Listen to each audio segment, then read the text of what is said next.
हमारे पास एक साधक का मेल आया। उस मेल में साधक ने बताया कि एक वो एक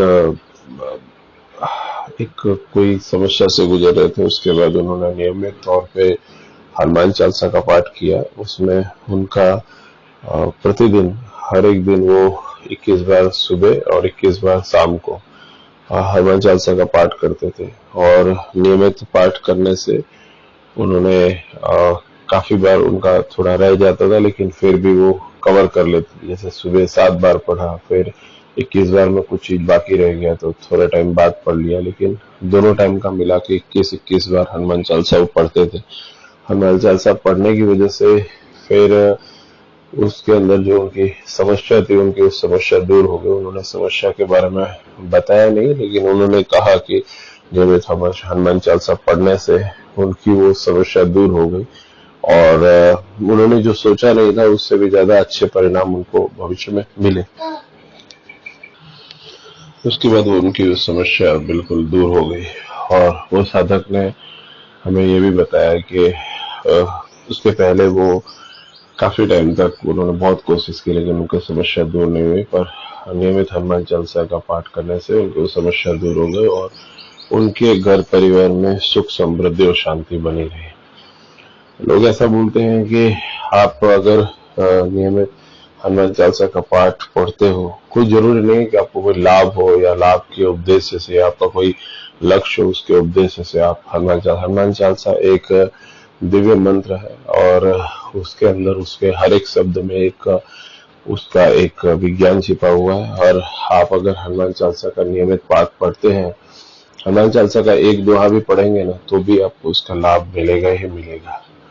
और ये सब चीजें आप देखिए पूरे वर्ल्ड में, पूरे संसार में हनुमान चालीसा का पाठ किया जाता है। वही एक ही गोस्वामी तुलसीदास जी की हनुमान चालीसा हर जगह पे आपको उसमें सुनने मिलता है।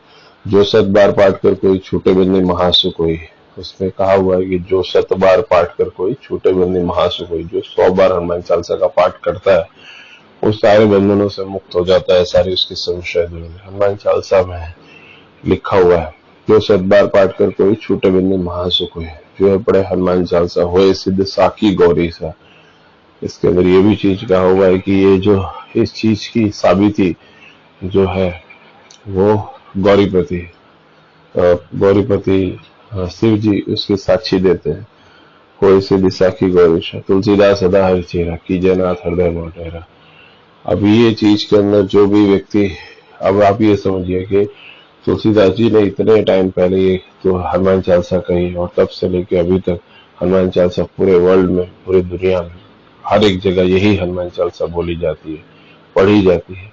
कितने सारे लोग हैं हनुमान चालीसा पढ़ के उससे उनका फायदा हो रहा है और उससे उनका लाभ हो रहा है। कितनी जगह उसको उसके शब्द में भी कितने शब्द निकलते कि आप पढ़ते जाओ, आपको आनंद ही आनंद आता है। दूसरी चीज के एक जगह और भी उसके अंदर हनुमान चालीसा के अंदर जिक्र है कि जिसके अंदर उन्होंने कहा है जुग सहस योजन पर बानो लील्यो ताहि मधुर फल जानो। आप पढ़ेंगे तो हनुमान चालीसा की चौपाई में दिखेगा जुग सहस योजन पर बानो लील्यो ताहि मधुर फल जानो। अब इसके अंदर ये बोला है कि भाई जो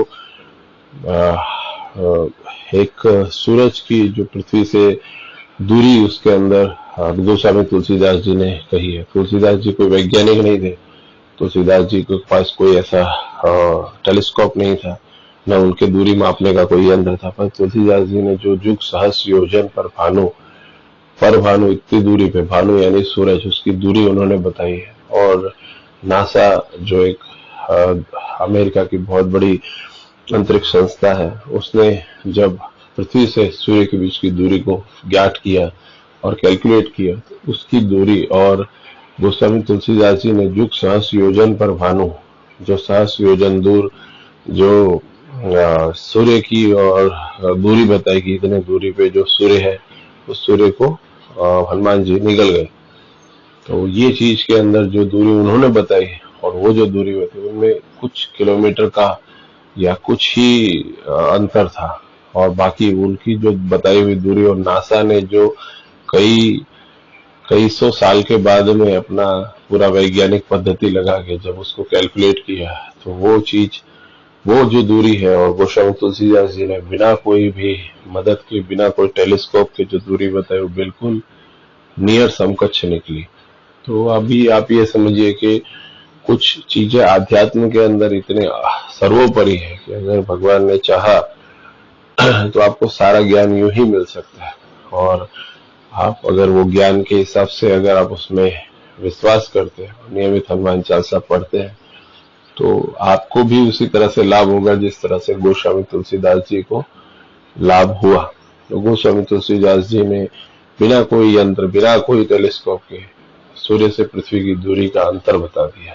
तो हमारा सनातन धर्म में और सनातन संस्कृति में जो भी चीज कही, ईच एंड एवरी बात का मतलब है, ईच एंड एवरी बात सच है, सच है, सच है। कोई क्या बोलता है वो सब उनकी बुद्धि का एक मूर्खता है। और सनातन धर्म में जो भी चीज कही है, हर एक बात का मतलब है। मतलब आज नहीं कल आपको मालूम पड़ेगा, कल नहीं परसों मालूम पड़ेगा, लेकिन उसका मतलब है। उन्होंने जो कहा एकदम सच है। और जो भी लोग नियमित हनुमान चालीसा पढ़ते हैं, राम राम का जप करते हैं, जो भी चीज करते हैं, उसको भविष्य में मालूम पड़ता है कि कितना उच्च लेवल के वैज्ञानिक थे हमारे साधु संत, जिनको स्वर विज्ञान का मालूम था, जिनको सूर्य विज्ञान के मालूम, चंद्र विज्ञान के मालूम।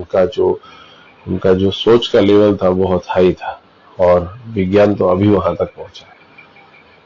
और इसीलिए अपने बच्चों को भी सही संस्कार दीजिए, और उनको भी ये बताइए कि हमारी पुरानी पुराने संस्कृति में जो कहा हुआ है और जो वेदों में जो कही हुई है बात, वो बिल्कुल सच है। धन्यवाद।